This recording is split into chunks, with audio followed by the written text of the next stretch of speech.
आज इस वीडियो में हम लोग डिस्कस करेंगे वैदिक सिविलाइजेशन के बारे में। अभी तक लास्ट क्लास में हमने इंडस वैली सिविलाइजेशन और प्री हिस्ट्री ऑफ इंडिया वो पढ़ लिया है, देख लिया है। और जो भी पेपर के लिए इम्पोर्टेंट चीज़ें हैं एग्जाम पॉइंट ऑफ व्यू से, हमने उसको भी अच्छे से डिस्कस किया है। अब जो हमारा नेक्स्ट टॉपिक है ये वैदिक सिविलाइजेशन का है, और ये काफ़ी ज़्यादा इम्पॉर्टेंट भी है। हालांकि ये बहुत कॉन्ट्रोवर्शियल टॉपिक है। कॉन्ट्रोवर्शियल इसलिए है ना कि बहुत सारी चीज़ें हैं जो अभी हम नहीं जानते हैं इसके बारे में, और बहुत सी ऐसी चीज़ें हैं जो हम जान करके भी इग्नोर करते हैं।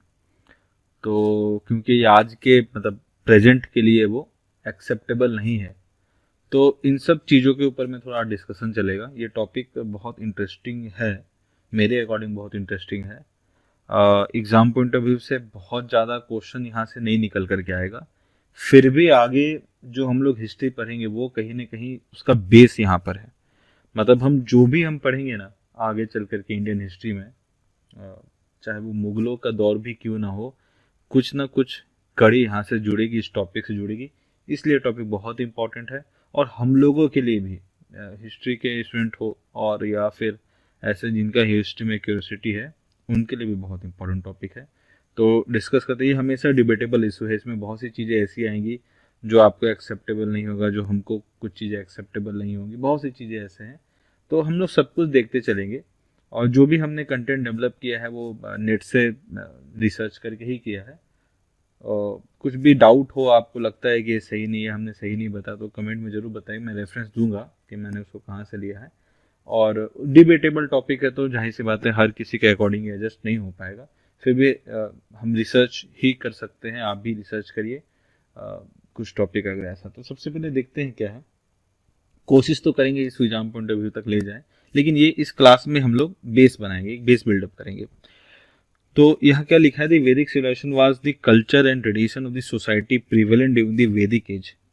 यानी कि इस एज को एक वैदिक एज बताया गया है 1500 से 1600 बीसी। आपको याद होगा जब हमने इंडस वैली सिविलाइजेशन के बारे में डिस्कस किया, तो वो लगभग 500 बीसी, मतलब आज के रिसर्च के अकॉर्डिंग हम चले गए थे, और हमने उसको उसको भी हमने ये बताया कि 1500 बीसी तक वो लगभग वैनिश होता चला गया। हमने लास्ट क्लास में डिस्कस किया कि कारण क्या क्या थे, जिनमें से एक मेजर कारण तो ऐसा था कि फ्लड आ गई और टेक्टोनिक शिफ्टिंग हुई, टेक्टोनिक मूवमेंट हुआ, उसकी वजह से अर्थक्वेक्स आए, उस वो भी हो गए। प्लस जो जो सरस्वती घग्गर हाकरा और इंडस वैली, इंडस रिवर है, उसका भी फ्लो कमा, फ्लो चेंज हुआ। तो ये सब काफ़ी रीजन रहे, और हमने लास्ट कंक्लूजन में ये रखा था कि जो आईवीसी के पीपल थे वो धीरे धीरे वो टुवार्ड ईस्ट वो माइग्रेट कर गए, ताकि ईस्ट के एरिया में जो उपजाऊ लैंड है, जो गंगा का वैली है, यमुना का एरिया है, उसको वो यूटिलाइज कर पाए। कुछ ऐसा ही था, ठीक है, काइंड ऑफ ऐसा ही रहा है। मतलब ऐसा है क्योंकि सारे के सारे लोग वैनिश नहीं हो सकते ना, ये तो इम्पॉसिबल है कहना कि अगर 30-35 लाख की जनसंख्या थी तो सब खत्म नहीं हो जाएंगे। कुछ लोग साउथ की तरफ भी मूव कर गए, कुछ लोग नॉर्थ इंडिया की तरफ मूव कर गए, आज हमारे बीच में ही सब लोग रह रहे हैं। हो सकता है उस कल्चर से कोई जुड़ाव ना रहा हो। तो in various examination which have section of general studies often ask का क्वेश्चन ऑफ, ठीक है ना, तो मैंने इसी लिखा कि भाई एक दो क्वेश्चन वैदिक से पूछ लेते हैं, और हम लोग यहाँ यही डिस्कस करेंगे कि जो हिस्ट्री और एग्जाम पीरियड है, वैदिक पीरियड से जो क्वेश्चन बनते हैं उसके बारे में। It should be noted after the decline of Indus Valley civilisation by the 1500 BC, same phase the next wave of civilisation began to take shape in form of Aryan occupation in Indo Gangetic plains. इसमें भी दो phases आएंगे। पहला phase जो आपको आएगा वो 1500 BC से 600 BC का फेज आएगा, और दूसरा जो फेज आएगा वो 600 BC के बाद का फेज आएगा, लगभग 3rd सेंचुरी तक वो फेज रहेगा, जब महाजनपदों का एरिया आएगा, उसमें भी ये वैदिक सिविलाइजेशन जो है ये प्रेवलेंट रहेगा। अब हम जब बात करें तो हमने अभी तक जो बात करी थी, ये बस एक इंडिकेटिव मैप है। हमने जो बात करी थी इंडस वैली सिविलाइजेशन की, वो पूरे इस एरिया में एक कल्चर था जिसको हम सिंधु घाटी सभ्यता या हड़प्पा कल्चर कहते थे। और फिर समय के बाद में इधर के लोग इस एरिया में धीरे धीरे माइग्रेट करते चले गए। कुछ लोग इधर रह गए, कुछ लोग रह गए जिनको वहां पे सर्वाइवल चल गया, लेकिन जो एग्रीकल्चर पे ज़्यादा थे वो धीरे धीरे इस एरिया में गंगा और इन सब के एरिया मूव करके जहाँ पे एग्रीकल्चर की पॉसिबिलिटी ज़्यादा थी। ठीक है, तो जो वैदिक एरिया है ना वो भी इसी एरिया में प्रिवलेंट रहा, इस एरिया में ज़्यादा। ये जो आपको सप्त सैंधव का क्षेत्र है, जो क्षेत्र इंडस वैली सिविलाइजेशन का था वही क्षेत्र इनका भी क्षेत्र है, क्योंकि हमको जो भी सोर्सेस मिलते हैं वैदिक पीपल के बारे में वो मिलते हैं ऋग्वेद के थ्रू। इनिशियल जो सबसे पहले वेद लिखा गया, आप जानते होंगे ऋग्वेद के बारे में, तो ऋग्वेद में इन 7 नदियों का जिक्र सबसे ज्यादा आता है, जिसमें भी सबसे ज्यादा जिक्र जिसका आता है वो सरस्वती रिवर है। गंगा और यमुना का जिक्र बहुत कम आता है, फिर भी यमुना का जिक्र आता है, गंगा का जिक्र केवल एक बार आता है। तो इससे ये कंक्लूजन निकाला जा सकता है जो शुरुआती इनिशियल ऋग्वेदिक फेज है या वैदिक फेज है उसमें वो लोग आकर के इस एरिया में जरूर सेटल हो रहे हैं, लेकिन उनको इस एरिया के बारे यानी कि गंगा और इसके आसपास के एरिया के बारे में बहुत ज़्यादा इन्फॉर्मेशन नहीं है। ठीक है, तो ये सब सैंधव का क्षेत्र है और ये एग्रीकल्चर का क्षेत्र है। अगेन ये वाला जो फेज है हमारा ये भी एग्रीकल्चर का फेज है ना, हम जानते हैं कि यहाँ पे एग्रीकल्चर होता था लंबे समय से। अब कुछ लोगों का या कुछ हिस्टोरियंस का ऐसा ही मानना है कि इंडस वैली सिविलाइजेशन खत्म नहीं हो गई, खत्म की गई इन वैदिक पीपल के द्वारा जिनको आर्यन कहा गया। ठीक है, 2 थ्योरी है यहाँ पे, मतलब एक को बोला जाता है आर्यन इन्वेजन थ्योरी में। सबसे पहले जो थ्योरी है जो आर्यन इन्वेजन थ्योरी कहता है। ठीक है, उसके तहत क्या है कि ये आर्यन पीपल जो है, ठीक है, ये सेंट्रल एशिया के रहने वाले थे और वो धीरे धीरे भारत की तरफ अट्रैक्ट होते चले गए, यहाँ के रिच कल्चर और रिच एग्रीकल्चर की तरफ अट्रैक्ट होते चले गए। ये ज़्यादातर जो इनका नेचर था वो नोमैडिक था। ठीक है, या फिर आप बोल सकते हैं जिप्सी है। नोमैडिक कल्चर का मतलब क्या होता है, शिफ्टिंग, खाना बदोश, आज यहाँ रह लिया कल वहाँ रह लिया, ऐसे ऐसे करके मूव करते चले गए। इन्होंने आर्यन इन्वेजन किया, मतलब इन्होंने इन्वेड कर दिया इस हड़प्पा के एरिया पे। ये लड़ाके तो थे, ऐसा इनके बारे में बताया गया है, क्योंकि नोमैडिक पीपल जो है वो थोड़ा बहुत फाइटिंग करते हैं। और इंडस वैली सिविलाइजेशन में हमको कोई बहुत इंपॉर्टेंट साक्ष्य नहीं मिलते हैं जहाँ पे ये लड़ाई वगैरह या ऐसे किसी बैटल में कभी इन्वॉल्व हो। हालांकि जो सिटीज़ है वो तो उस स्ट्रक्चर में बनी हुई थी कि कभी इन्वेजन वगैरह हो गया तो शायद सुरक्षित रखा जाए। जैसे सीटाडेल का कंसेप्ट था जो मतलब ऊंचाई पे स्थित है, लेकिन कुछ हिस्टोरियन ने उसको ऐसा ही बताया कि वो इसलिए बनाया जाता होगा कि फ्लड वगैरह आए तो सरवाइव हो सके। तो अगेन हम पीछे जाके देख तो नहीं सकते हैं कि एक्चुअली में उसका निर्माण क्यों हुआ था, लेकिन आज के बेसिस पे हम मतलब एक बस अंदाजा लगा सकते हैं। ठीक है, और दूसरा थ्योरी ये कहता है कि आर्यन जो है वो कहीं बाहर से नहीं है, इन्होंने इन्वेड नहीं किया, ये हमारे ही लोग थे और धीरे धीरे इन्होंने वैदिक कल्चर को डेवलप किया। ठीक है, तो आज के इस वीडियो में हम लोग इस आर्यन इस वर्ड के बारे में ही डिस्कस करेंगे, क्योंकि बहुत इम्पैक्ट देगा हिस्ट्री में, बहुत इंपॉर्टेंट है। आज का भी बहुत कंट्रोवर्सी है जो कहीं ना कहीं यहाँ से जुड़ा हुआ है, तो हम लोग इस लेक्चर में उसको ही देखने का प्रयास करेंगे। ज़्यादा बड़ा लेक्चर नहीं होगा ये। तो चलिए सबसे पहले है कि देखो क्यों, क्योंकि the Aryans and the Hindu nationalism, ये चीज़ इससे जुड़ करके आता है, इसलिए इम्पोर्टेंट है। तो अलग अलग लोगों के अकॉर्डिंग अलग अलग राय थी आर्यंस के बारे में, वो देख लेते हैं। बहुत इंपॉर्टेंट है, नाम भी आपको याद रखना चाहिए, कभी कभार पेपर में पूछा जा सकता है या आप कभी इंटरव्यू वगैरह में जाए तो हो सकता है कि कुछ ऐसा टॉपिक आ जाए तो आपके पास में बोलने को कंटेंट हो। सबसे इंपॉर्टेंट व्यक्ति हैं मैक्स मुलर। ठीक है, ये एक जर्मन हिस्टोरियन है। हिस्टोरियन तो नहीं बोला जा सकता, इन्होंने चीज़ें बहुत, लेकिन ऐसा नहीं कि हिस्ट्री पे ही वर्क किया है, बहुत चीज़ों पे वर्क किया है। इन्होंने ये सजेस्ट करा कि आर्यन स्पीकिंग पॉपुलेशन इंट्रोड्यूस सांस्कृतिक language and culture in India. ठीक है, तो इनका क्या कहना है कि जो संस्कृत है, जो यानी कि जो हमारी वेद और एंशिएंट टेक्स्ट है, उनको इन आर्यन पीपल ने इन्होंने इंट्रोड्यूस करा भारत में। और इनके अकॉर्डिंग, मैक्स मुलर के अकॉर्डिंग, जो आर्यन पीपल हैं वो यूरोप से भारत में आए। ठीक है, तो इनका ऐसा कहना है कि आर्यन पीपल जो है, जिन्होंने भारत में कल्चर, वैदिक कल्चर और संस्कृत और ये सब चीजें जो है ऋग्वेद या वैदिक कल्चर या हिंदुइज्म कंसेप्ट ये इंट्रोड्यूस करा, ये यूरोपियन पीपल है जो धीरे धीरे माइग्रेट होकर के भारत की तरफ आ गए। इनका अपना ऐसा कहना है। दयानंद सरस्वती जो हैं, इन्होंने आर्य समाज की स्थापना की थी। ये कहते हैं कि Aryan came to this country from Tibet shortly after the dawn of creation. तो इनका कहना, दयानंद सरस्वती का, ये तिब्बत से आए थे। ठीक है। बाल गंगाधर तिलक, आप इनको बहुत अच्छे से जानते हैं, पाल वाले बाल गंगाधर तिलक, इन्होंने कहा कि आर्यन जो है वो भारत में माइग्रेट करके आए हैं आर्टिक सर्कल से।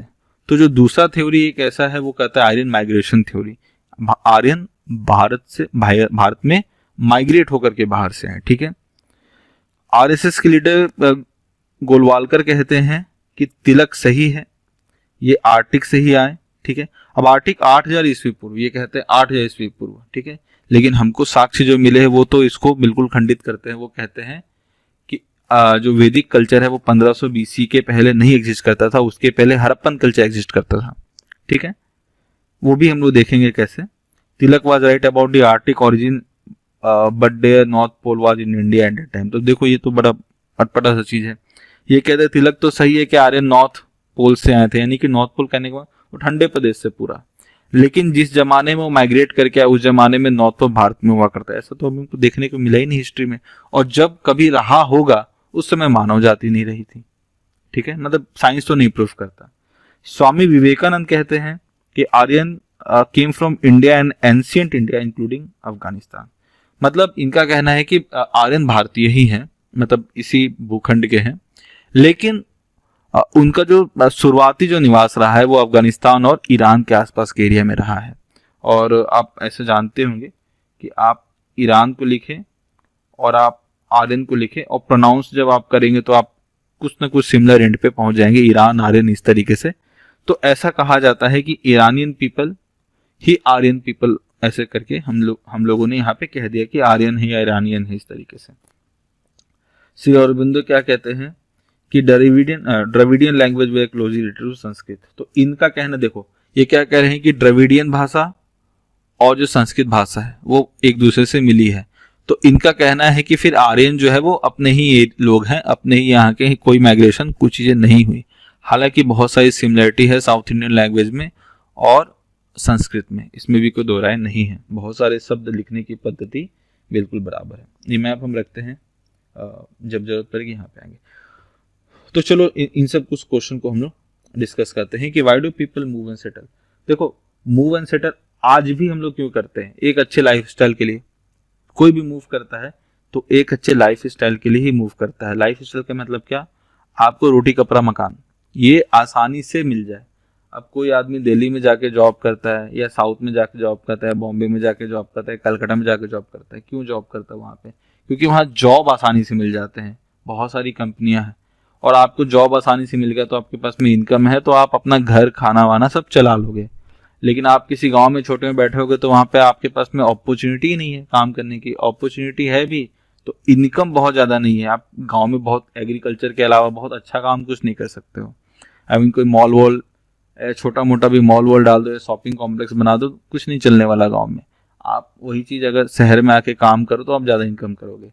तो कोई भी मूव एंड सेटल इसलिए करता है ताकि वो एक अच्छे लाइफ स्टाइल में आ सके।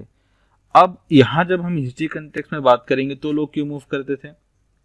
इसी कारण से मूव करते थे, है ना। लेकिन उस समय लाइफ स्टाइल का डेफिनेशन जाहिर सी बात है कुछ और रहा होगा, जो कि ज्यादातर फूड के आसपास ही मूव करता होगा। जहां खाना मिला वहां पे लोग मूव कर जाएंगे। और फूड के लिए ज्यादातर सबसे इंपॉर्टेंट क्या है? रिवर, क्योंकि बिना रिवर के एग्रीकल्चर पॉसिबल ही नहीं है। लेकिन एक मजे की बात यह है कि जब हम इंडस वैली सिविलाइजेशन में बात करते हैं तो वहां पे सोर्स ऑफ वाटर के लिए केवल रिवर नहीं है। आपने देखा होगा कि उन्होंने रिवर वगैरह पे डैम्स भी बनाए। ठीक है, डैम्स तो बना ही, साथ साथ में वेल्स भी बनाए, कुआं भी एग्जिस्ट करता था। तो जो हमारा इंडस वैली सिविलाइजेशन है वो इस कारण से मैच्योर है, काफी ज्यादा मैच्योर है, जो रिवर को यूज करना या उसके पानी को इस्तेमाल करना जानते हैं। पर आर्यंस में ये चीजें नहीं दिखी क्योंकि जब आर्यंस आए ना तो वो रिवर्स के अलोंग ही सेटल होते चले गए। उनको वेल्स वगैरह, कुआं वगैरह का ज्यादा कंसेप्ट पता नहीं था। जैसे इसका एक एग्जांपल क्या है कि ऋग्वैदिक एरा में जो कुएं हैं, वेल्स है, उसको इंद्रागार कहा गया, इंद्रगार कहा गया। ठीक है, यहां इंद्र को रेफर किया गया है वाटर से। ठीक है, गार का मतलब एक वहां पे डिपॉजिट है। इन्होंने देखा ही नहीं था, इनको क्या लगता था, आर्यंस पीपल को जो लिखा गया है कि ये रेनफॉल के गॉड है इंद्र, है ना, आप जानते हैं। तो बारिश जो है हमेशा आसमान से आती है, इनको हमेशा ऐसा लगता था। इनको इनको नहीं पता कि हिमालय है, या जब ये इधर आगे हिमालय है या ग्लेशियर्स है, वो उनका वाटर को, इनको क्या लगता था कि बारिश होती है और पानी हमेशा रिवर में ही हो सकता है। बारिश होगी, नदियों में पानी आएगा और नदियों में पानी आने के बाद में हमको पानी उससे मिलेगा। तो इंद्र जो है वो खुश रहने चाहिए। इसलिए ऋग्वेद में आप देखेंगे सबसे ज्यादा बड़ाई किसी की गई है, तो इंद्र की गई है। कि इंद्र की इसलिए की गई है ताकि रेनफॉल बहुत अच्छा हो सके, और रेनफॉल होगा तो नदियों में पानी आ सके और हमारी खेती अच्छी हो सके। लेकिन इंदिरा देख करके जब वो इस एरिया में, तो उन्होंने देखा कि ये क्या है भाई, जमीन से भी पानी निकल सकता है, जमीन के अंदर से पानी निकल सकता है। इसलिए इन्होंने इसको इंदिरागार कहा कि भाई पानी का जहाँ पे आपको एक जमा किया गया है कुएं को, उसकी इंदिरागार कहा गया। तो ये कंसेप्ट पहले उनके बीच में नहीं था। जाहिर सी बात है वो नोमैडिक लाइफ रह रहे हैं, तो भाई नोमैडिक पीपल तो कहीं भी कुआं बनाते नहीं चलेंगे, तो जब भी उनको वाटर का सोर्स मिलेगा वो वहीं सेटल होते चलेंगे। तो आर्यन पीपल क्यों माइग्रेट किया, इंपॉर्टेंट क्वेश्चन ये है। जब हम देखते हैं इंडस वैली सिविलाइजेशन के बारे में, हम देखते हैं कि वहां पे ट्रेड होता है। ठीक है, ट्रेड किस चीज का होता था, फूड ग्रेन्स का तो होता ही था ट्रेड, क्योंकि भाई एक्सेस मात्रा में ग्रेन्स है। साथ साथ में कॉटन का भी ट्रेड होता, हमने देखा ना, सिंधौन हमने बात किया लास्ट क्लास में। इसके अलावा बीट्स का ट्रेड होता था। ठीक है, ज्वेलरी का ट्रेड होता था, और भी बहुत चीजों का ट्रेड होता था। सबसे इंपॉर्टेंट क्या है, ग्रेन। अब जब हम आर्यंस को बता रहे हैं कि आर्यंस कौन से एरिया से आ रहे हैं, आर्यंस आ रहे हैं सेंट्रल, है ना, यूरोप से आ रहे हैं, ऐसा कहा जाता है, यूरोप से। तो जब यूरोप के एरिया से जो व्यक्ति आ रहा है, आपको पता होगा कि ये एक ऐसा एरिया है जो कि काफी ठंडा क्षेत्र है। ठंडा क्षेत्र का मतलब बर्फबारी काफी ज्यादा होती है। ठीक है, और जब बर्फबारी होती है तो वहां पे आप 4-6 महीने तो एग्रीकल्चर बिल्कुल नहीं कर सकते। ठीक है, तो वो इनका लाइफ बड़ा पैट्रियटिक रहता होगा कि भाई 4-6 महीना खेती नहीं हो सकती, खेती करते भी होंगे तो खेती नहीं हो सकती। इसलिए जो इनका खान पान का शुरुआती दौर है आर्यनों का, वो मांसाहार है, बहुत ज्यादा मांसाहार है। आप देखेंगे ऐसा किताबों में लिखा गया है कि मांस को, क्योंकि कितना राशन लेके चल सकते हैं, बड़ा मुश्किल है ना बहुत ज्यादा राशन लेके चलना, कि आप जा रहे हैं, आपको लक्ष्य पता ना आप कहाँ जा रहे हो, तो आप कितना राशन रख सकते हो। तो इस कारण से, क्योंकि इनको पता है कि सिंधु घाटी सभ्यता एक ऐसी जगह है जहां पे अनाज की कमी नहीं है, तो अट्रैक्शन, जैसे आप कलकत्ता जाते हो कि जॉब की कमी नहीं, चलो कुछ भी काम मिल जाएगा, उसी तरीके से इंडस वैली सिविलाइजेशन के प्रति अट्रैक्ट होकर आर्यन पीपल आए कि भाई वहाँ अनाज है, मतलब हमको खाने पीने की कोई दिक्कत नहीं होने वाली, वहाँ नदियां हैं, रिवर्स है। लोगों ने सुना होगा, है ना, एक ड्रीम लैंड के रूप में अट्रैक्ट होके माइग्रेट कर रहे हैं आ रहे। ठीक है, तो आप समझिए कि भाई मूव क्यों कर रहे हैं, सेटल मूव क्यों कर रहे हैं। ठीक है, बहुत सी चीजें मूवमेंट के दौरान बनी। ये बहुत एक अच्छा डिबेटेबल टॉपिक है कि जो भी वैदिक कल्चर आप देख रहे हैं या जो भी वैदिक कल्चर डेवलप हुआ, ये सारा का सारा कल्चर जो है मूवमेंट के दौरान ही डेवलप हुआ। क्योंकि जब आप मूव कर रहे हैं, आप एक ग्रुप ऑफ पीपल को लेकर के इंडस वैली या भारत की तरफ आ रहे हैं, तो आपका सबसे प्राइम मोटो क्या होना चाहिए कि सारे लोग जो लोग हमारे साथ माइग्रेट कर रहे हैं, वो हमारे साथ में बिल्कुल हमारे रूल को एकदम मान के चले, ताकि एक दूसरे को कोऑपरेट करते हुए हम अपने डेस्टिनेशन पे पहुंच पाए। ठीक है, एक नियमबद्ध तरीके से। और यही सब नियम जो है, यही सब बहुत सारे ऐसे नियम आगे चल के वेद के फॉर्म में हम लोग को देखने को मिलेंगे। जैसे आप देख रहे हैं ना कि वेद क्या है, वेद में तो भाई बहुत सारे श्लोक्स हैं, है ना, सूक्त हैं, जिनमें भगवान की तारीफ की गई है, भगवान को बहुत अच्छा बताया गया। जिनमें सबसे ज्यादा जो अच्छा बताया गया है, उनको प्रेज किया गया इंद्र को, ठीक है, वरुण को, अग्नि को, है ना, इन तीनों को बहुत ज्यादा तारीफ की गई, प्रेज किया गया। इंद्र को तो सबसे ज्यादा, रीजन क्या है, पानी, जल। इंद्र को जल का देवता बताया गया है कि, और लोगों को ऐसा बताया जा रहा है कि अगर आप इस तरीके से नहीं करोगे तो इंद्र नाराज हो जाएंगे। अगर इंद्र नाराज हो जाएंगे तो वर्षा नहीं होगी, वर्षा नहीं होगी तो हम जहां जा रहे हैं वहां सूखा पड़ जाएगा। इसलिए आप हमारी बात को मानो और इस तरीके से इंद्र की आप याचना करो, पूजा करो इस तरीके से। उसी तरीके से वरुण, अगर वरुण हवाएं नहीं बहेंगी तो फिर चीज़ें वैसी नहीं होगी, खेत फसलें नहीं लग पाएंगी। अग्नि के बारे में, अगर अग्नि नाराज हो जाएंगे तो सारी फसलों को बर्बाद कर देंगे। तो एक हाइपोथेटिक वो गॉड्स को क्रिएट किया जा रहा है, भगवानों को बनाया जा रहा है, लिखा जा रहा है उनके बारे में, डराया जा रहा है काइंड ऑफ कि आप इस तरीके से करो नहीं तो ऐसा हो जाएगा। और जो लोग हैं जो शायद नहीं जानते कि वो क्या कर रहे हैं, क्योंकि 90% ऑफ लोग कभी भी किसी भी कम्युनिटी में होते हैं तो उनको मेजर चीज़ों की मतलब जानकारी नहीं होती है। जो उनके सीनियर लीडर से सीनियर पीपल कहते हैं वो उसको ही सत्य मान करके आगे बढ़ते चलते हैं। तो धीरे धीरे यही सब चीज़, क्योंकि ये ऐसा इसलिए कहा जा रहा है कि वेद जो है ये शुरुआती में रिटर्न नहीं थे, बिल्कुल भी रिटर्न नहीं थे, आप जानते होंगे, ये केवल मौखिक फॉर्म पे थे, है ना। इसको सूक्त कहा गया है, सूक्त ऐसा कहा जाता है, अपौरुषीय है, अचानक से भगवान की वाणी है, तो ऐसा कुछ नहीं होता, ऐसा तो हो ही नहीं सकता। आप कितना भी बोल दो कि ऐसा हुआ, नहीं मान सकते। जो भी साइंस के पीपल है, आज के लोग हैं, नहीं मान सकते। कुछ ना कुछ चीजें हैं यहाँ पे चीजें। तो सूक्त है कि कुछ अच्छा बोला गया हो, किसके लिए अच्छा बोला गया हो, गॉड्स के प्रति, भगवानों के प्रति अच्छा बोला गया। इसलिए ऋग्वेद में भगवान इन सब का जिक्र बहुत ज्यादा मिलता है। जो वो कल्चर डेवलप करते हैं उन्होंने सब चीज को लिखा, ठीक है। सप्त सैंधव का प्रदेश हम जानते हैं, 7 नदियां हैं। उन 7 नदियों के आसपास का जो एरिया है उसको यहाँ पे सैप संधव बोला जा रहा है, ठीक है। सतलज, रावी, ब्यास, झेलम, चेनाब और सरस्वती, ठीक है। और अब भी आ जाएंगे और डिस्कस होगा, वो सब डिस्कस करेंगे। तो सिंधु घाटी सभ्यता के बाद क्या, हमने अभी थोड़ी देर पहले आपसे बात कर ली कि सिंधु घाटी के जो लोग हैं वो तो इधर मूव करके, माइग्रेट करके, या तो वो एरिया वैकेंट हो गया या तो इन्होंने इसको हरा दिया। ऋग्वेद में एक युद्ध का जिक्र भी आता है जिसको 10 राजन युद्ध बोला गया,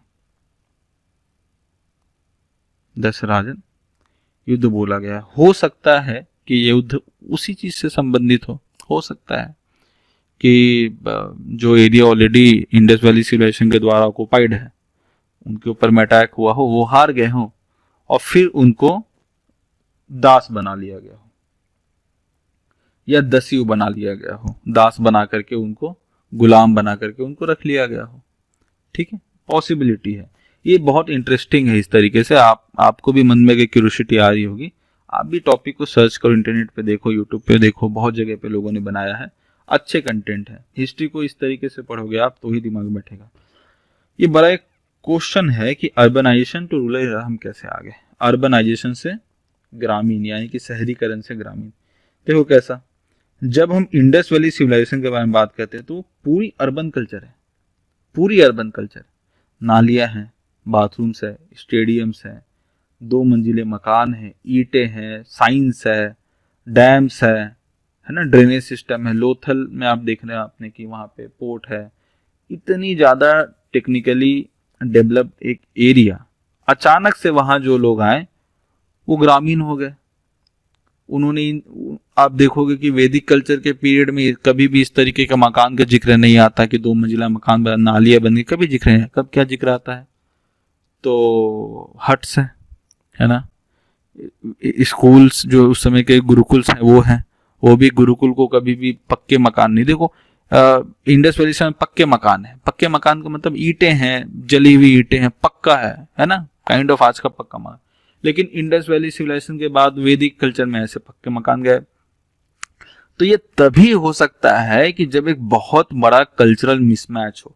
अगर कल्चरल एडेप्टेशन होता, अगर आर्यन माइग्रेट करते, तो जाहिर सी बात है वो धीरे धीरे घुलते मिलते।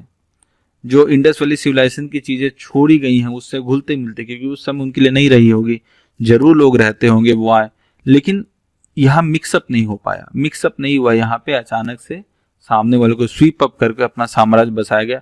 और क्योंकि ये लोग जानते ही नहीं थे कि ये सब चीजें कैसे बनती है, कैसे होता है, इन्होंने एरिया को तो जला दिया। इंडस वैली सिविलाइजेशन बहुत से एरिया को भी जला करके भी खत्म करने का जिक्र आता है। इन्होंने तो एरिया को जला दिया, फिर ये क्रिएट नहीं कर पाई, इनको पता ही नहीं था कैसे क्रिएट करना, ये जानते ही नहीं है, ये इतने टेक्निकली डेवलप नहीं है, इसलिए इन्होंने अपने अकॉर्डिंग जो हट्स बनाए, ये बनाए, वो बनाए, उसके बीच में रह लिया।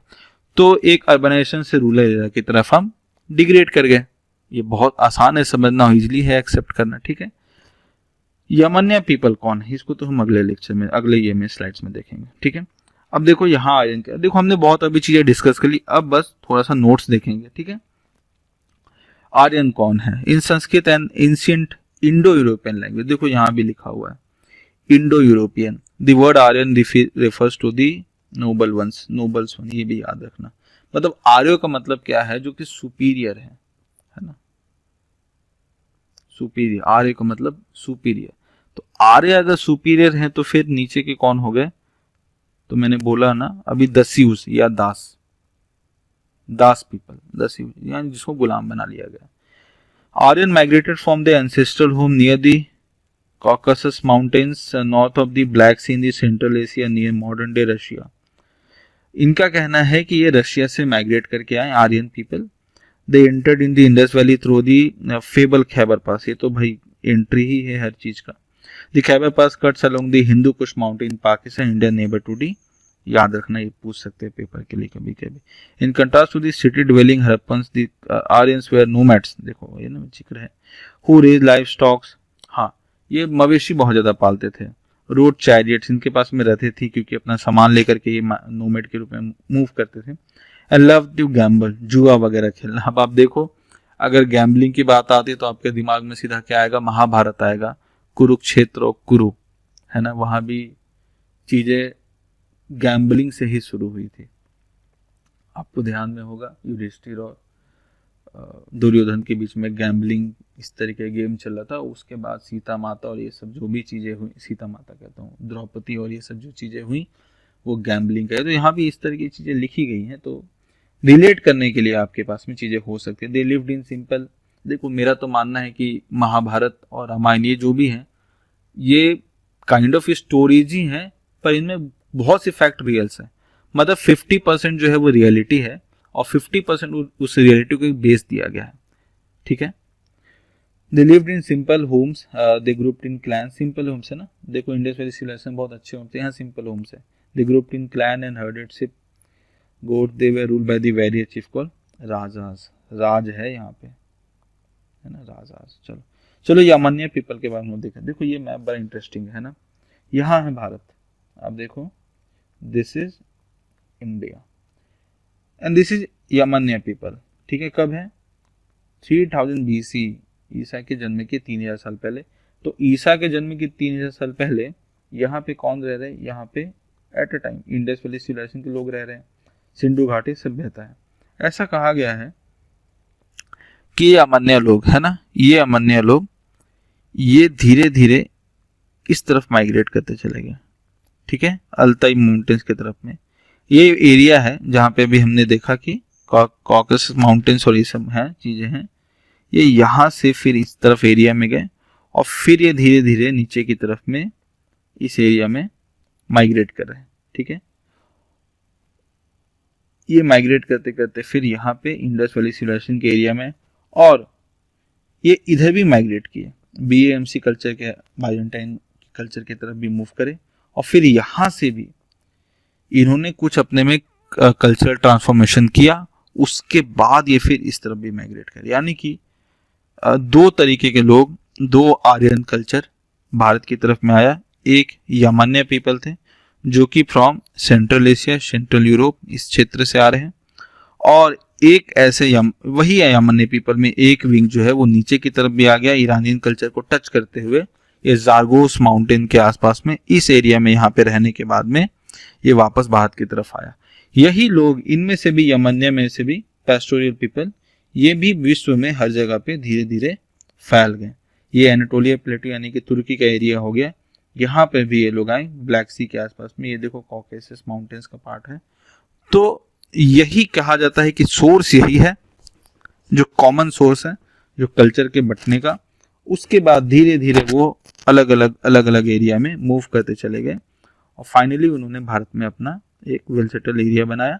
भारत में नहीं, बाकी भी एरिया में इन्होंने टियान शान माउंटेन आप देखोगे चाइना का, यानी कि जो तिब्बत वाला एरिया जो कहा जा रहा है कहीं न कहीं फिर वो इसको भी रेफर करता हुआ है, ठीक है। तो मतलब आप यमन्य याद रखना कि कहीं न कहीं सोर्स जो बोला गया यमन्य, और यमन्य नाम जो है वो हमारे यमुना से बहुत मिलता है। इट मे बी पॉसिबिलिटी कि यमुना का नाम यहाँ पे यमन्य रखा गया हो इस तरीके से, पॉसिबल, कुछ भी पॉसिबल है, ठीक है। फाउंडर्स और क्रिएटिव ऑफ द वैदिक कल्चर जो है वो आर्यन ही है ना, हमने भी बात कर ली कि आर्यन। हम बात करेंगे वैदिक, सारे वेद, ऋग्वेद वो तो आएगा क्योंकि पेपर के लिए तो वही काम का है। आर्यन जो है ये इमिग्रेंट पीपल है, माइग्रेट करके आए। फर्स्ट राइवल जो है वो 2000 से 1500 ईसा पूर्व देखने को मिलता है। Aryan compose the series of religious hymns which eventually compiled and test. देखो हमने बात किया ना अभी कैसे ऋग्वेद बना, मतलब इन्होंने अपने बीच में वो बोलने सूक्ति के रूप में इसको डेवलप किया, फिर आगे चल के ऋग्वेद का नाम दे दिया। चलो आर्यन एज ए लैंग्वेज के बारे में बात करते हैं। यहाँ पे आपको समझ में आएगा कि किस तरीके चीजें फैली। फर्स्ट वेव ऑफ, आप जैसे देखते हो कोरोना का वेव से उस तरह से यहाँ भी है। First wave of Indo Aryan dasas of BMC and some native मिले। देखो दासा बीएमसी क्यों कहा जा रहा है, इन्होंने ना इधर भी इन्होंने अटैक किया। ये बीएमएमसी, ये बाइजेंटाइन एम्पायर का एरिया है, बीएमएमसी इस एरिया में अटैक किया, यहाँ भी लोगों को डिफीट किया, हराया और दास बनाया। तभी एक विंग यहाँ उसके साथ में मूव कर रहा है, ठीक है। वही बताया जा रहा है यहाँ पे कि जो पहला जो फर्स्ट वेव जो है वो वेव ऑफ इंडो दासियन, ये बीएमसी के एरिया, सब नेटिव, यानी कि जो ये लोग हैं, ये येलो शेड में जो लोग हैं, ये सबसे पहले आकर के भारत में सेटल हो रहे हैं, ठीक है। और ये इस एरिया में भी मूव करा और इधर भी, और फिर ये यहाँ मूव कर गया, मतलब गैंगेटिक एरिया में नहीं। और इस एरिया में बताया जा रहा है कि द्रविडियन पीपल है, ठीक है। ये वाला हमारा साउथ में ये द्रविड पीपल, यानी कि पहले से लंबे समय से, यानी कि कल्चर, भाषा बिल्कुल अलग है। Second wave of Indo Aryan Rigvedic people, ये यहाँ पे सेटल हो रहे हैं। तो सेकेंड वेव जो हमने यहाँ देखा, देखो ये वाला पार्ट, एक फेज यहाँ से आ रहा है, एक फेज यहाँ से आ रहा है, ठीक है, समझ रहे हो ना, दो वेव्स है यहाँ पे। तो पहले वेव में क्या कह रहे हैं, बीएएमसी वाले एरिया, यानी कि इस एरिया से, है ना, बीएएमसी वाले एरिया इस फेज से आ रहे हैं, ठीक है। बहुत कंफ्यूजिंग है ये, पेपर में कभी नहीं पूछेगा, पर आप इंटरेस्टेड हो तो बिल्कुल आप ध्यान में रखना कि अलग अलग वेव्स में लोग आ रहे हैं। दूसरे वेव में जो लोग आए, पहले वेव वाले तो भाई सेटल हो गए, यहाँ पे इन्होंने इंडस वैली को हटा दिया, यहाँ पे सेटल हो गए। दूसरे वेव वाले जाए, उन्होंने ऋग्वेद को बनाया, ऋग्वेद वगैरह को इसको फॉलो करना शुरू किया। ये अविस्तन पीपल है, अविस्तन मतलब जो जैन अविस्ता को फॉलो करने वाले लोग हैं, इसके बारे में बात होगी। इस एरिया में इन्होंने ये बता रहे हैं कि other Indo Aryan, Indo Iranian people, यानी कि और भी यहाँ से कुछ लोग धीरे धीरे माइग्रेट करके आए होंगे जो इस एरिया में रह रहे होंगे, इस फेज में रह रहे होंगे। और लास्ट है मृजा पीपल, मृजा मतलब वो मेरू पर्वत वाले पीपल, ठीक है। ये बहुत इंपॉर्टेंट है, हालांकि हमारे लिए किसी काम का नहीं है, ठीक है। The great German scholar Max Muller के बारे में हम बात कर रहे थे। Believe that Aryan belong to a race. Race का मतलब क्या होता है, देखो रेस का मतलब, अभी हम ऐसे बोले तो भाई वो रेस नहीं, रेस का मतलब यहाँ होता है कि ऐसे ग्रुप जिनका कॉमन बिलीफ है, ठीक है, मतलब उनका कॉमन बिलीफ है, एक कॉमन चीज में मानते हैं, प्लस उनका जो बॉडी का बनावट है वो भी कॉमन है, प्लस लैंग्वेज भी कॉमन है, या लुक्स अपीयरेंस भी आप बोलो तो भी कॉमन है। तो ऐसे लोगों को रेस बोला जाता है, ये एक रेस है, ठीक है। Aryan in the scientific language is utterly inapplicable to race. लेकिन यहाँ साइंस कहता है कि आर्यन का मतलब रेस नहीं हो सकता। तो आर्यन जो है एक लैंग्वेज है, nothing but language, it means nothing. Aryan मतलब एक भाषा है, ठीक है। 1786 William Jones, Asiatic Society of Bengal tried to prove definite relation between the Vedic Sanskrit and some of the principal language of Europe and Asia such as Greek Latin.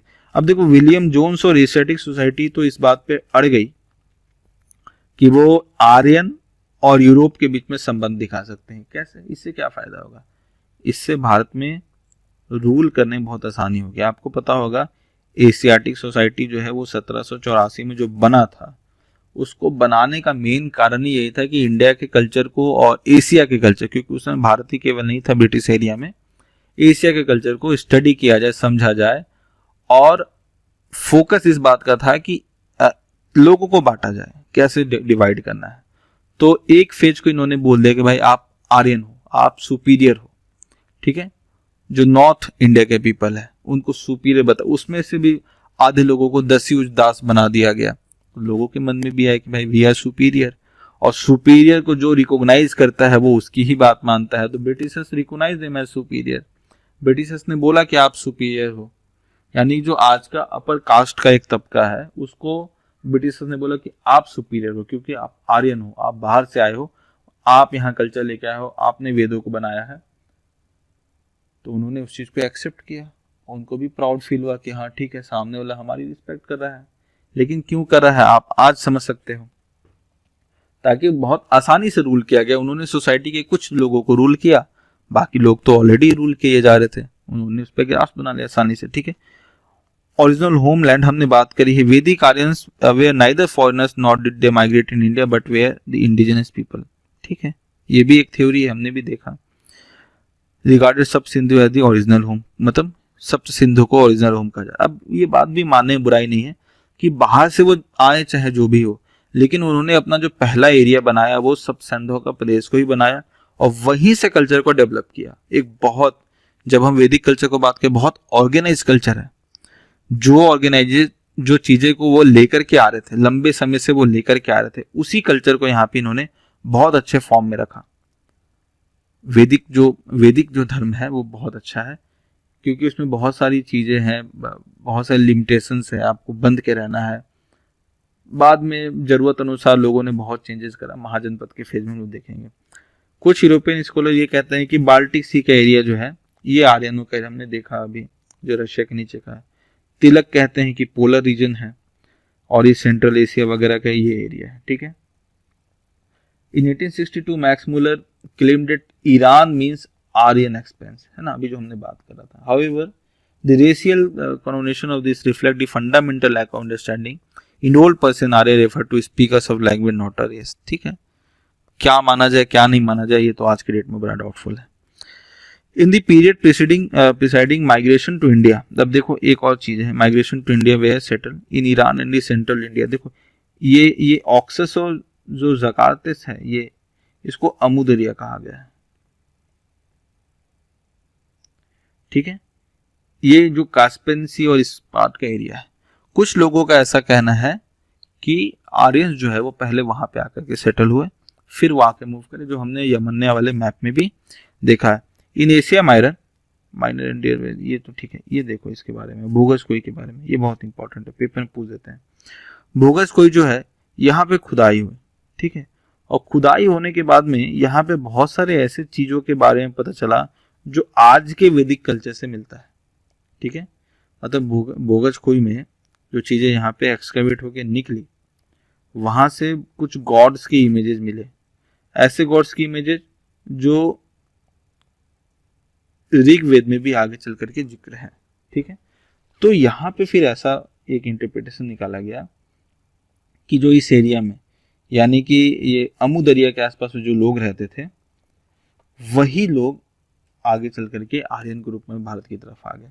ठीक है, ये कैसे कहा जा सकता है, एक किताब है जिसका नाम है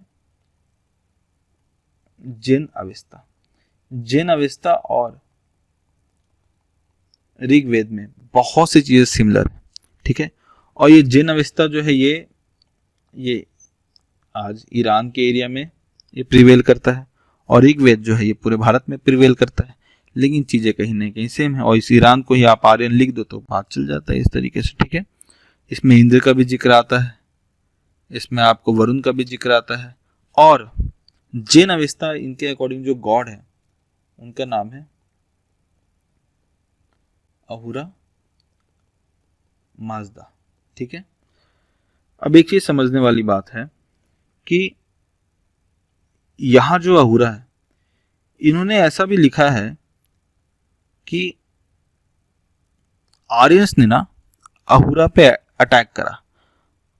जैन अवस्था के अकॉर्डिंग अहुरा माजदा जो है ना ये गॉड है। ठीक है, जैन अवस्था के अकॉर्डिंग अहुरा माजदा गॉड है। ठीक है, आर्यंस जो कि नोमैडिक है, मूव करते हैं, उन्होंने अहुरा एक खोलते हैं, उसमें इसको पढ़ते हैं।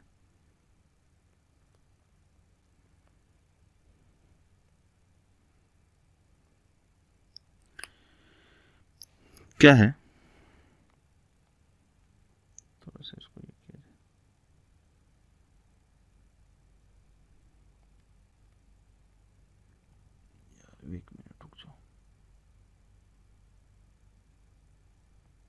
ठीक है, देखो समझते हैं इसको, ठीक है। जैन अवस्था, इसके अकॉर्डिंग अहुरा माजदा ये गॉड है ना, ठीक है। आर्यंस ने इन पे अटैक किया, ठीक है। इन्होंने इसको अहुरा बोला, अपने आप को आर्यंस बोला, यानी कि ये सुपीरियर है, इनको इन्होंने इंफीरियर बोल दिया, इन्होंने इनको डिफीट कर दिया, ठीक है। आगे चल के आप जब देखोगे एक हमारे यहां भी वर्ड यूज हुआ जिसको बोला गया असुर, ठीक है।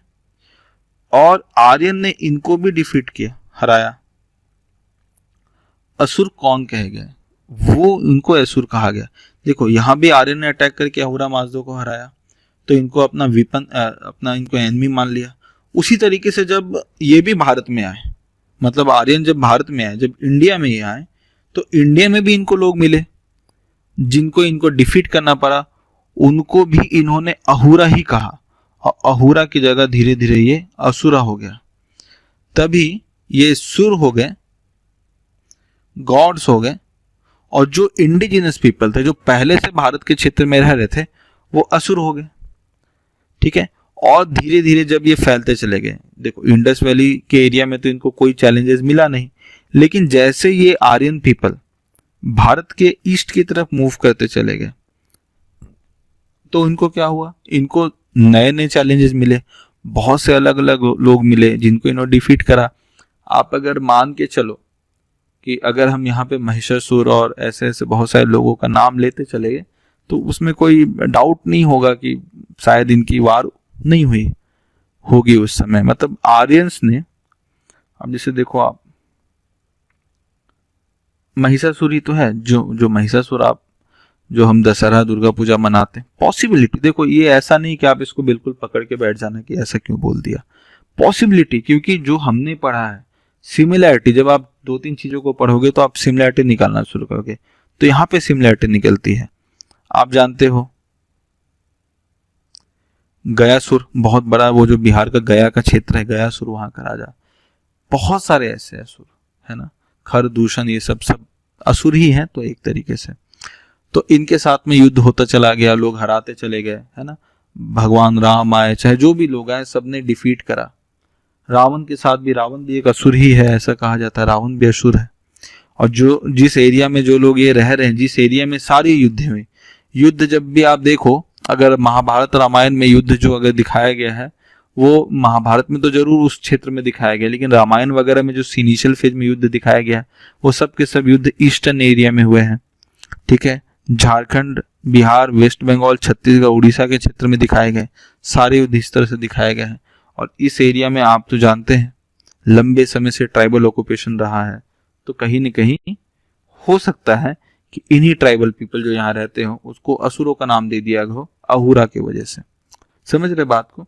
कंट्रोवर्सी बहुत सारे, अब मेरी बातों में बहुत सारा कंट्रोवर्सी आपको नजर आएगा, ठीक है। चलो, तो पॉसिबिलिटी आप देखना, आप अपने से देखोगे तब आपको समझ में आएगा क्या चीजें हो रही है। कैसिट भाषा, यानी कि इसी एरिया में, मतलब ये जो हम ईरान वगैरह के एरिया में, इसमें भी बहुत सारे इंडो यूरोपियन लैंग्वेज हैं, यानी कि फिर इसे कहा जा सकता है। अच्छा, यहाँ भी कुछ ये छूट गए, आर्यन डाइटिस, इंद्र, वरुण, मित्र, नसर, अच्छा हिट्टी, ये सब इस एक ही एरिया का बात कर रहे हैं, ईरान और इसके आसपास के एरिया की बात करें। यानी कि चीजें जो हैं ईरान में और भारत के कल्चर में बहुत मिलती है। तो ऐसा कहा गया कि आर्यन पीपल जो ऊपर से माइग्रेट होके आ रहे हैं, उन्होंने ईरान पे अटैक किया, ठीक है, वहाँ पे चेंजेस करी, बहुत सारी अपने गॉड्स को वहाँ पे मिक्स करा, बहुत सारी चीजें हुई, लैंग्वेज चेंज हुआ, फिर वो भारत की तरफ आ गए, यहाँ सेटल हो गए, ठीक है। Some Aryan names appear in Kassite inscription about 600 BC from Iran in Mitanni inscription form, ठीक है, सेम चीज है। Earliest evidence of Indo-European language is found in inscription about 500 BC। देखो ये इंपॉर्टेंट पॉइंट है, क्यों?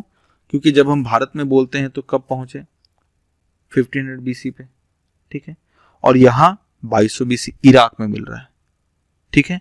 यानी कि ये पहले यहाँ आए और फिर उसके बाद में भारत की तरफ मूव करे। About 1760 BC, Babylon fell into the hands of Kassite who known to have used Surya to designate the sun, यानी कि सूर्य जो हम लोग यूज करते हैं, उन्होंने उसको सूर्य डिनोट किया, और फिर बाद में चल के इन्होंने भी कैसिड पीपल जो कि ईरान के आसपास में रहते थे। ठीक है, थोड़ा सा देख लेते हैं, ज़्यादा नहीं है, खत्म ही होगा, जो डिस्कस करना था वो हो गया। डिस्पर्सल ऑफ आयरन ग्रुप है based only on comparative philology. ठीक है, कुछ नहीं है इसमें। All the Aryan groups had a common language, ये तो ठीक बात है। Name of the certain animals such as goats, dogs, plants, plains are similar in all Indo European language. हाँ, बहुत सारी चीज़ों में सिमिलर तो ऐसे हैं। Arya become orja in Finnish language, देखो यहाँ है आर्य ओर्जा। ठीक है, ये ऐसा फिनिश लैंग्वेज में कि ओर्जा का मतलब यहाँ पे क्या होता है ना, बंदी, दास। यहाँ उल्टा खेल चला, फिनलैंड ने आर्य पीपल को डिफीट कर दिया। ठीक है, यानी कि जो नॉर्थ विंग है उसको डिफीट करके उसको अपना गुलाम बना लिया, और क्योंकि गुलाम बना तो उसको वहां दास बोल देगा, उसको नाम ओर्जा, यानी कि ये वहां पे सेकंड क्लास पीपल्स है। अब branch of Aryan they defeat, अच्छा ये लिखा ही है तो चलो ठीक है, ओर्जा फिनिश में slaves. Arya India western denotes Arya. ठीक है, चलो एक यहाँ पे किताब का जिक्र आता है, दयाउस, या इसको दस्यूजी लिखा जा रहा है, असुरा, अहुरा, माजदा एंड दी डायसुरा। ये पीटर बॉन ब्रैडके की किताब है। मतलब मैंने बस इसलिए लगा दिया कि जो चीज़ें हमने भी डिस्कस करी वो यहाँ पे भी कुछ ऐसा ही लिखा पड़ा है। आप नहीं जानते होंगे, जाहिर सी बात है, क्योंकि कभी आपको इस तरीके से इतिहास को बताया ही नहीं गया है कि आप ये चीज़ जानो। ये विकीपीडिया का स्क्रीनशॉट है। Ahura is a cognate with Vedic word Asura, both meaning lord. ठीक है, यहाँ देखो असुर का मतलब भी लॉर्ड ही कहा जा रहा है इसके अकॉर्डिंग। फिनिश इंडोस जो traces that major asura to see Uralic language way means Lord, यानी कि ऐसे केस में असुर को लॉर्ड कहा गया, लेकिन हमारे एंड में असुर को क्या बताया गया है, एक डेमोन बता दिया गया है।